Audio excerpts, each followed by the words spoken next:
Let me tell you just a little bit about how we got this book. Jerry and I have worked together and separately for, as Jerry said, 50 years. That's 100 years of humanistic education altogether. I like that image, 100 years.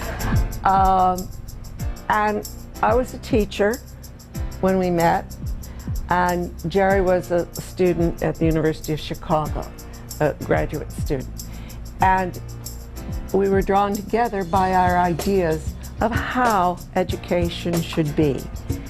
And over the years, we've done many, many projects together, but this is our first real project where we put it all together. The publisher who published Jerry's book said, please write this book. The difficult learning for new teachers is understanding they are not trying to help a child who is a problem. Rather, they are trying to adjust an educational environment that is not serving a child.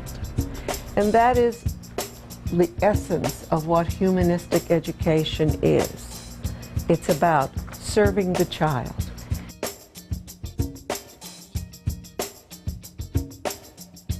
I'm from Iowa. People don't go to private schools in Iowa, at least not in the 40s and 50s when I was there. And I came to Philadelphia, and I was totally dedicated to public education.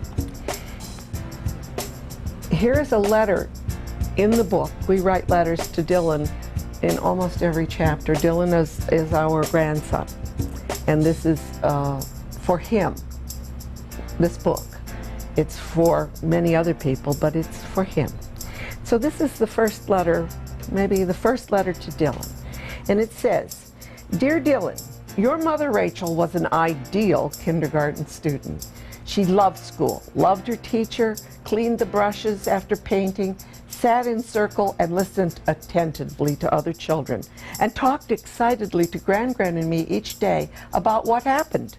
I volunteered one day a week in her classroom and was the substitute teacher when her teacher was unable to be there. All was well with public education.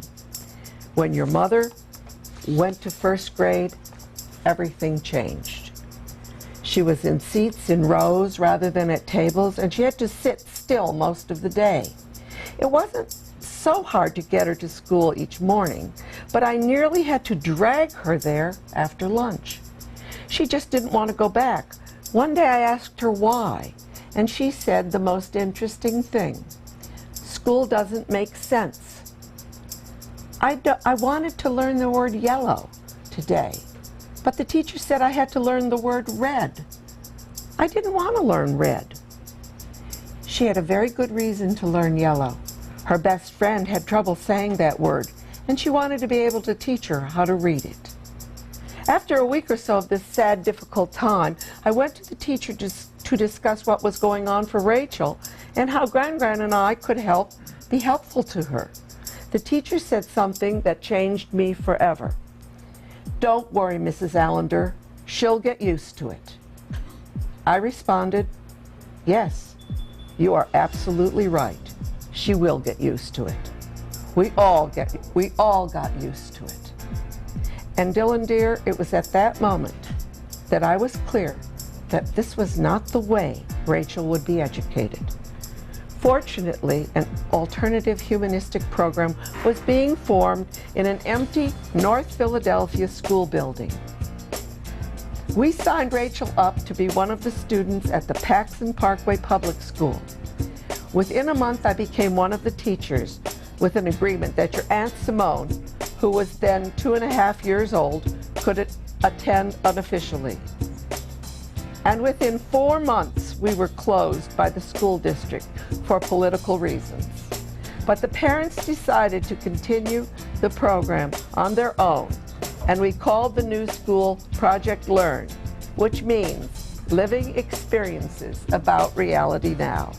Soon, we just called ourselves PL.